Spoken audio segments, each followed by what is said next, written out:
염려해도 괜찮습니다 라는 제목으로 은혜 나누기를 원합니다. 저희가 주일마다 옥중서신 차례대로 보고 있기 때문에 오늘 원래 빌립보서를 봐야 되지만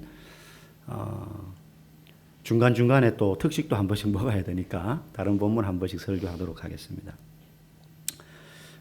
이 본문은 우리가 저만 해도 뭐 한 두세 번 이렇게 설교한 것 같아요. 같은 본문으로. 하지만 이 본문을 우리가 읽고 묵상하면 묵상할수록 하나님이 주시는 새로운 깨달음이 있기 때문에 또 이 부분을 함께 여러분들과 나누기를 원합니다. 여러분, 예수 믿는 사람, 그리스도인, 나는 예수님을 믿는다 하는 사람은 염려와 근심이 있는 사람입니까? 없는 사람입니까? 없는 사람이라고 지금 누가 대답하시는데 그러면 진짜 염려와 근심이 없습니까, 여러분들? 그러면 염려와 근심이 있으면 믿음이 없는 사람입니까? 믿음이 있는 사람입니까? 염려하면 나는 믿음이 없구나. 그렇게 우리는 많이 생각을 합니다. 아니면 혹 내가 예수님을 잘못 믿고 있나? 결론부터 말씀드리면 예수 믿는 사람도 염려와 근심이 있죠. 있을 정도가 아니라 끊이지 않습니다. 끊이지 않습니다.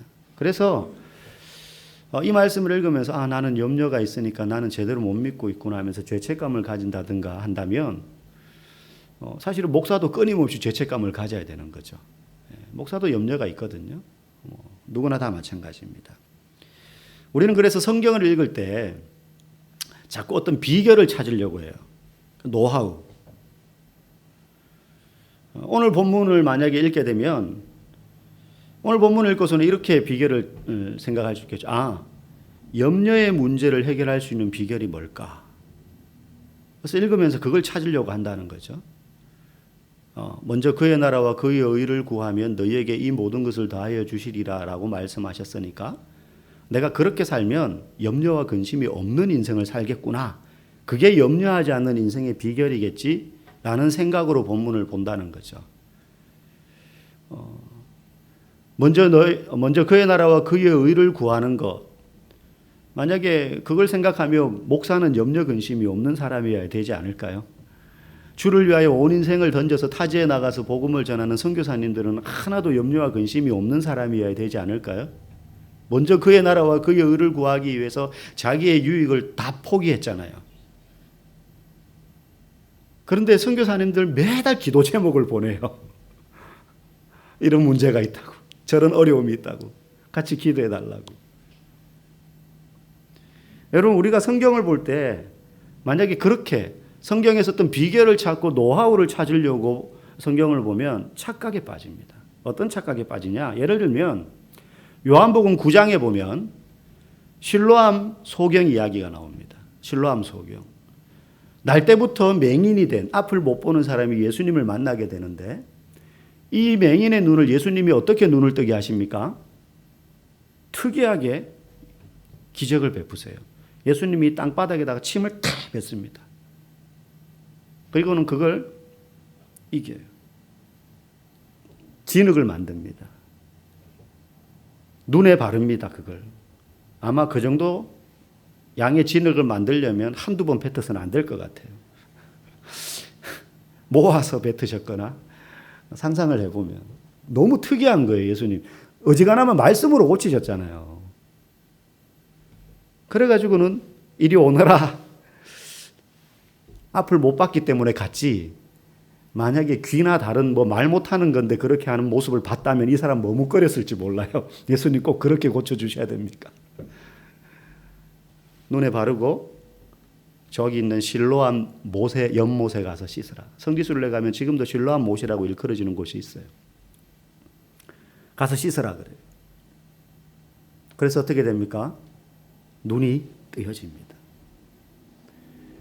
우리가 여기서 병고침의 비결이 이거구나 이런 식으로 성경을 보게 되면 나도 이렇게 해볼까? 그러면 눈이 뜨여지고 비염이 고쳐지고 비염 있는 사람은 어떻게 해야 됩니까? 그러면 그 코에 발라야 돼요? 여러분 여호수아서에 보면 이스라엘 백성이 여리고성을 무너뜨리는 내용이 나옵니다. 여리고성이 무너지는 장면 나오는데 어떻게 무너지죠? 제사장들이 법궤를 메고 그 뒤에 백성들의 행렬을 쫙 이어서 여리고성을 하루에 한 바퀴 돕니다. 여리고성이 굉장히 큰 성입니다. 하루에 한 바퀴 돌아요. 크게. 여러분 그 성을 돌았다 그랬을 때 성벽에 바로 붙어서 돌았다고 생각하시면 안 됩니다. 성벽 주위에는 보통 해자라고 그래가지고 이렇게 함정 같은 게 있고 가까이 접근 못하도록. 그래서 크게 돈 거예요. 엄청나게. 하루에 한 바퀴 6일 동안 6바퀴를 돌고 마지막 7일째는 7바퀴 총 13바퀴를 돌자 여리고성이 와르르 무너졌습니다. 어떤 분들이 이 내용을 읽고 13바퀴를 돈 것이 성을 무너뜨린 비결이라고 생각해서 오늘날 실제 사찰에 가서 이 절이 무너지기를 기대하며 땅 밟기를 하는 분들이 있습니다. 들어보셨죠? 그러면서 막 기도하면서 절을 굳이 사찰에 가서 사찰 마당을 막 돌아요. 그리고 마당에 있는 석탑 주위를 막 뺑둘러서 손을 잡고 기도하면서 그걸 붙들고 무너지라고 기도하고 돌아요.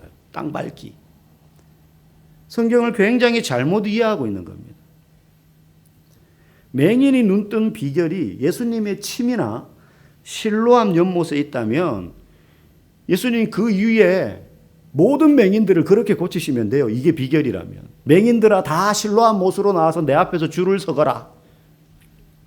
그럼 어떻게 합니까? 예수님이 침을 퇴퇴퇴퇴퇴 뱉어가지고 촥촥촥촥 씻어. 그러면 고치셨을 거예요. 만약에 13바퀴 돈 것이 여리고성을 무너뜨린 비결이었다면 그 이후에 30번에 이르는 가나안 정복 전쟁 다 성 돌았으면 되었을 거예요. 하지만 그 이후에 단 한 번도 그와 같이 맹인의 눈을 뜨게 하신 적이 없고 단 한 번도 여리고성처럼 성을 무너뜨리게 하신 적이 없어요. 하나님. 여리고성이 무너진 건 돌았기 때문이 아니라 성을 이성적이지도 않고 불합리해 보이고 불가능해 보이는 하나님의 명령이지만 그 명령에 순종했기 때문에 무너진 것 아니겠습니까? 그럼 왜 순종하라고 그렇게 알려주신 거예요? 이제 이 땅이 너희들의 땅이 될 텐데 전쟁도 없이 여기서 사는 동안에도 계속해서 나를 순종해야 돼. 그걸 알려주신 거죠. 첫 싸움에서. 한 청년이 있었습니다. 아주 어려운 가정 형편에서 자랐기 때문에 부모님의 도움을 전혀 받을 수가 없었어요. 이제 대학을 졸업하고 취직을 했고 가정은 여전히 어려웠기 때문에 결혼 자금을 오롯이 혼자의 힘으로 마련해야 됐습니다. 그래서 7년, 8년을 열심히 일해가지고 정말 아껴가지고 그래도 이 정도면 내가 방 한 칸 얻어가지고 이제 좋은 색시를 만나면 결혼할 수 있겠구나. 정말 성실히 산 거죠. 한눈 팔지 않고. 그렇게 결혼 자금을 마련했어요. 그런데 어느 날 그 교회에서 이 청년이 다니는 교회에서 교회 건축을 위한 부흥회가 열렸습니다. 그래서 부흥 강사님이 오셨어요. 그날 그 강사 목사님이 이렇게 말씀하시는 거예요. 하나님은 새빵살이를 하는데 성도들은 전부 좋은 집에서 산다. 그렇게 이야기하시면서 먼저 그의 나라와 그의 의를 구하면 다 해결될 텐데 그렇게 살지 않고 세상 일로 염려하고 있기 때문에 삶이 그렇게 어려운 거다. 뭐 이런 의미의 말씀을 오늘 본문을 가지고 하신 거예요. 이 청년은 너무 은혜를 받았습니다. 하필 은혜를 받았습니다. 정말로 그렇다는 생각에 그래서 내가 그렇게 힘들었구나. 내가 이렇게 쓰지도 못하고 모으기만 했구나. 이상하게 적용한 거죠. 그래서 그동안 모아두었던 결혼 자금 몇 천만 원을 전부 다 건축 헌금으로 냈어요. 하나님께서 다 해결해 주시고 이 청년은 이게 먼저 그의 나라와 그의 의를 구하는 것이라고 생각했어요. 그러면서 마음속에는 내가 이렇게 했으니까 하나님 분명히 채워주실 거야. 그런 믿음으로 했습니다. 여러분 어떻게 되었을까요?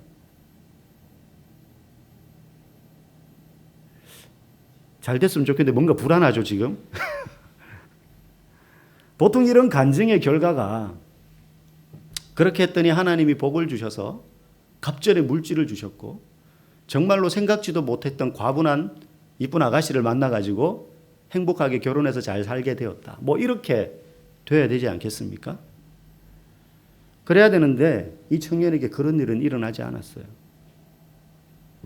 다시 그 돈을 모으기 위해서 결혼을 미뤄야 됐어요. 물론 이 청년의 믿음과 결단과 헌신이 잘못되었다고 판단할 수는 없습니다. 그 청년은 기쁨으로 드렸어요. 하나님께 드린 그 헌금은 어쩌면 가난한 과부의 전부였던 두 렙돈과 같았고 값비싼 향유를 다 깨뜨려 예수님의 머리와 발에 부어드렸던 그 귀한 여인의 향유와 같은 것이었기 때문에 하나님 기뻐하셨을 거예요. 결과가 본인이 기대하는 것처럼 안 돼서 그렇지. 여러분, 우리가 생각해야 되는 건요, 이러한 유의 신앙의 생각을 오늘 성경의 본문 말씀과 연결해서 내가 하나님을 위하여서 이런 헌신을 하면 하나님이 내 삶에 복을 주실 것이다 라는, 이게 내가 복받는 비결이야, 이게 노하우야, 이렇게 생각해서는 안 된다는 거예요. 이단들이 이렇게 써요. 다 바치면 하나님이 복을 주신다는데 안 바쳐? 믿음이 없구나 너. 그래서 다 바치게 만드는 거예요. 여러분, 실로암의 맹인이나 중풍병자나 예수님이 고치셨던 수많은, 그리고 여리고성이나 다 그 사람, 그 세대에 주신 특별한 은혜이지, 이렇게 하면 나도 그렇게 될 수 있어, 누구에게나 적용되는 그런 승리의 비결 같은 게 아니란 겁니다. 이걸 일반화시켜서 내가 그렇게 해서 은혜 받았으니까 당신도 이렇게 하면 은혜 받을 겁니다. 내가 그렇게 해서 기도 응답 받았으니까 당신도 이렇게 40일 금식 기도해 보세요. 100일 작정 기도해 보세요. 내 기도가 이렇게 해서, 나는 이렇게 해서 질병을 고치고 살았는데 당신도 그렇게 하면 하나님이 복을 주셔서 그 병 고쳐주실 것입니다. 그런 식으로 만약에 그 개인이 경험한 것을 누구에게나 똑같이 그런 일이 일어날 것이라고 적용을 하고 비결처럼 생각한다면 문제가 있다는 거예요. 그렇지 않습니다. 다 달라요. 어떤 사람은요, 그렇게 눈물로 자기 남편 살려달라고 기도했는데 그냥 하나님 데려가셔요.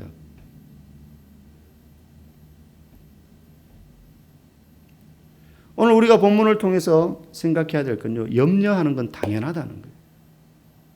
예수 믿는 사람도. 주님께서는 오늘 무엇을 먹을까, 무엇을 입을까, 마실까 염려하지 말라라고 말씀하셨어요. 그런데 현실적으로 가능합니까? 제가 서두에도 물었지만 불가능해요. 우리가 살면서 염려하지 않고 살 수 있는가? 만약에 이 질문 앞에 저는 근심, 걱정, 염려 하나도 없습니다라는 사람이 있다면 그 사람은 둘 중에 하나예요. 자신의 삶에 대해서 완전 무책임하거나 너무 나태하거나 둘 중에 하나예요.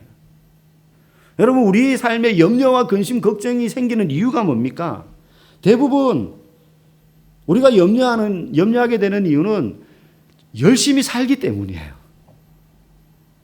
정말로 내가 잘 살아보려고 열심히 살아서 어떻게 하든지 삶을 좀 더 윤택하게 누려보려고, 그게 나쁜 건 아니잖아요. 자발적으로 다 가난해져야 되는 게 그리스도인의 덕목은 아니거든요. 그러한 삶을 살기 위해서 애쓰는 과정에서 생기는 겁니다. 염려와 근심은. 그래서 책임감이 있는 사람이 염려, 근심이 생기는 거예요. 아무 일도 하지 않고 나는 내 인생에 대해서, 우리 가정에 대해서 아무 책임도 지려하지 않으면 염려도 없어요. 그래서 우리 주변에 낙천적인 사람들 있잖아요. 여러분, 낙천적인 것과 나태한 것, 낙천적인 것과 무책임한 건요, 종이 한 장 차이입니다. 긍정적일 때는, 좋을 때는 낙천적인 게 맞아요. 근데 그게 정도가 지나치잖아요. 낙천적인 게 아니에요. 염려해야 되는 상황인데 난 걱정 안 돼. 책임 안 지겠다는 거예요. 난 책임 없다는 거예요. 이 집안에, 내 인생에. 그러므로 정상적인 삶을 사는 사람은요, 염려가 있을 수밖에 없어요. 염려하는 사람이 그리스도인으로서 믿음이 없다든지 성실하지 않다든지 한 게 아니라는 겁니다. 그래서 예수님의 이 말씀, 그러면 염려하지 말라, 이게 도대체 무슨 뜻인가? 오늘 이 말씀을 6장의 마지막 부분 아닙니까? 우리가 읽은 본문이 25절에서 34절까지. 이걸 잘 이해하려면요, 6장 전체가 어떤 내용인지를 봐야 잘 이해가 돼요. 마태복음 6장은요, 예수님께서 전체 6장 전체는 유대인들, 그 당시 유대인들의 외식적인 행위에 대해서 말씀하시는 거죠. 외식, 겉으로 그럴듯하게 보이려는 행위, 가식적인 거죠. 그래서 6장은 구제하는 것에 대해서, 기도하는 것에 대해서, 금식하는 것에 대해서 예수님이 말씀을 하시는데, 이 구제와 기도와 금식은요, 그 당시 유대인들이 하나님을 믿는 유대인으로서 경건한 삶을 살기 위해서 행하는 중요한 종교적인 활동이었어요. 이 세 가지는. 야, 하나님을 믿는다고 하는 사람은 이렇게 기도하고 구제하고 이렇게 금식해야지, 정기적으로. 굉장히 중요하게 생각하는 것이었어요. 그런데 예수님께서 말씀하시기를, 기도 너희 맨날 하지, 율법에 따라. 근데 기도할 때는 골방에서 기도해야지, 시장 옥이나 사람들 많이 다니는 회당에서 사람들에게 보이려고 기도하지 말라고 하셨고요. 그리고 금식에 관해서 말씀하실 때는, 너희는 금식할 때에 머리에 기름을 바르고 사람들에게 금식하는 것을 보이지 않도록 하라고 하셨어요. 여러분, 머리에 기름을 바르라는 말은, 금식하면 사람이 제대로 씻지도 못하고 먹지도 못하니까 딱 봐도 꾀죄죄하고 파시시하고 막 이렇게 피골이 상접해지고 그래요. 그런 티 내지 말라는 거예요. 나 금식한다. 말은 안 하는데 온몸으로 뿜어내는 거죠. 나 지금 금식 일주일째야. 그럼 막 뭔가 거룩해 보이고 더 경건해 보이는 거죠. 그러지 말고 오히려 머리에 기름 바르면서 윤기가 흐르도록 금식 안 하는 것처럼 그렇게 해라. 구제할 때는 어떻게 하라는 거예요? 나팔을 불지 말라 그래요. 무슨 말입니까? 알리지 말라는 거예요. 그래서 오른손이 하는 것을 왼손이 모르게 해라. 나 지금 봤지? 이만큼 여기 했어. 알리지 말라는 거예요. 나팔 불지 말라는 거예요. 예수님께서 이 세 가지, 기도와 구제와 금식에 대해서 말씀하시면서 유대인들에게 지적하려고 하셨던 공통점이 있습니다. 그게 뭐냐면, 이 모든 일들이 하나님을 향해서 해야 되는 일들임에도 불구하고 사람에게 보이려고 그들이 하고 있었다는 점이에요. 그걸 다 꼬집고 있어요. 그러면서 그런 너희들의 행동이 위선이라는 거죠. 외식이라는 거예요. 그러면서 6장 마지막 부분에 그 얘기를 쫙 하시고 또 다른 한 종류의 위선, 외식에 대해서 말씀하시면서 염려하지 말라고 하시는 거예요. 염려에 대해서. 염려하는 것 가지고도 우리는 하나님 앞에서 위선을 떨 수 있다는 거예요. 여러분, 어떤 위선이냐? 우리가 다 고백합니다. 아까도 우리가 찬양 불렀습니다. 하나님은 위대하시고 광대하시고 전능하시고 모든 것을 내 삶을 주관하시고 주인이 되신다라고 말하면서도 예배당에서 예배를 드리는 동안에는 하나님의 광대하심을 노래하고 전능하심을 찬양하면서도 정작 먹고 사는 문제에 있어서는 하나님이 내 삶을 주관하시는 전능한 하나님이라는 사실을 인정하지 않으려는 경향이 우리에게 있다는 거예요. 먹고 사는 문제에 있어서는. 구체적으로 돈 쓰고 하는 문제에 있어서.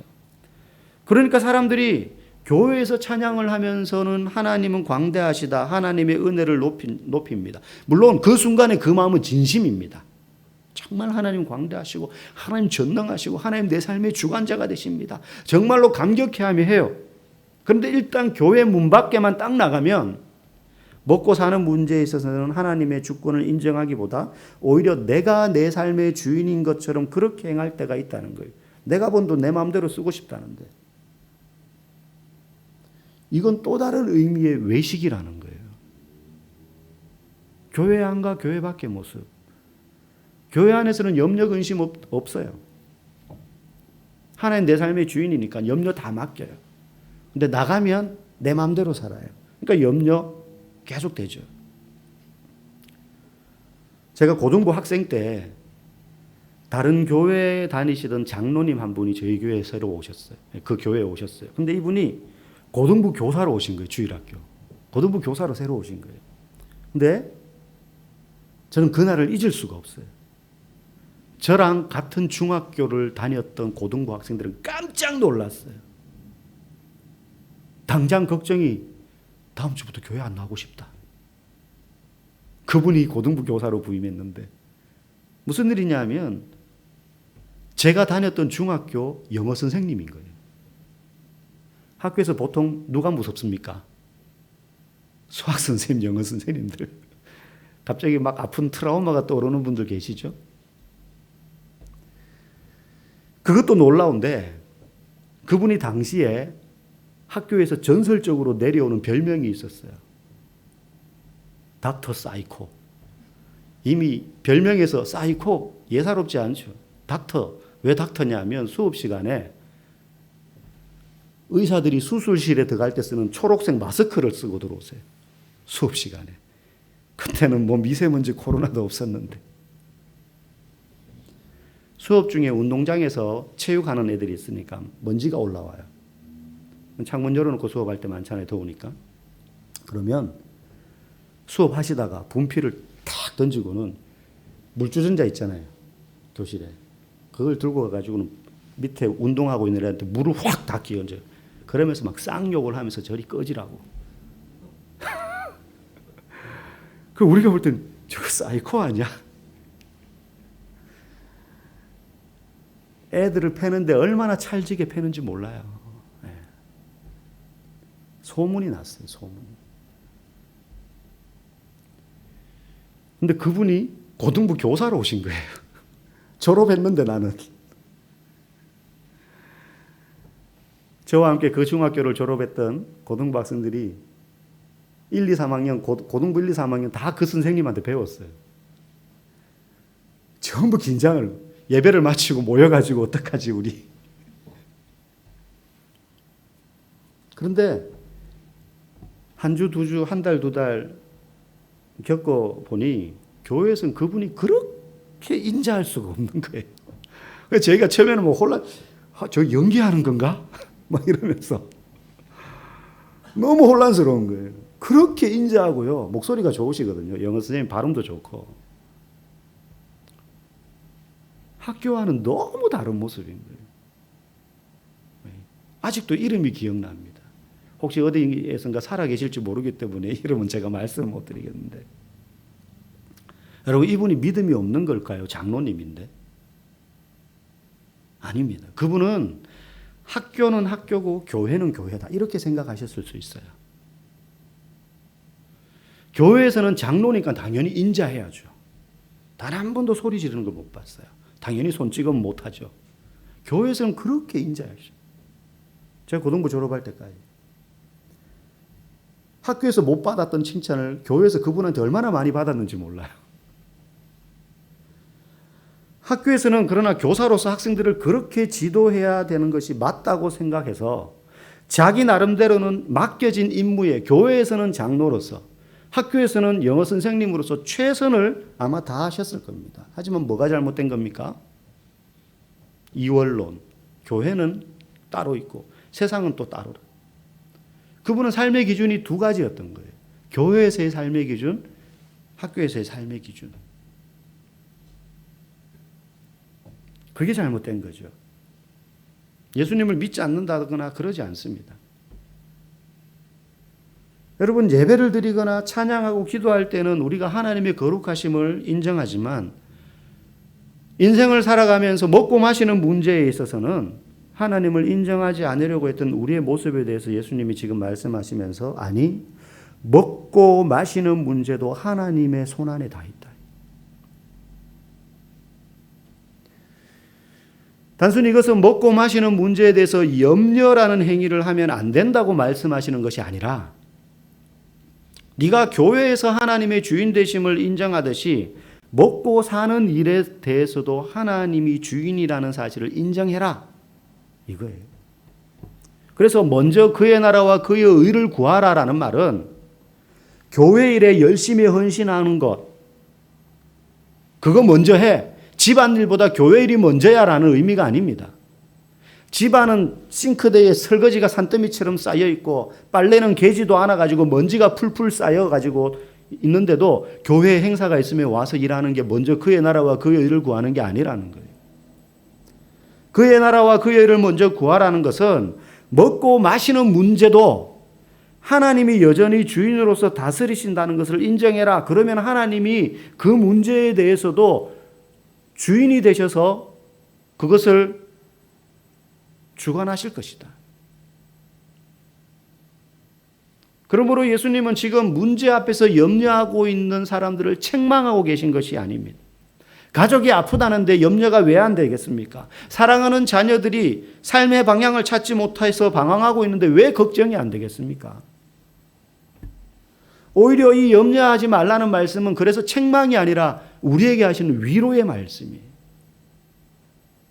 그래, 얼마나 염려가 되냐? 걱정이 많지?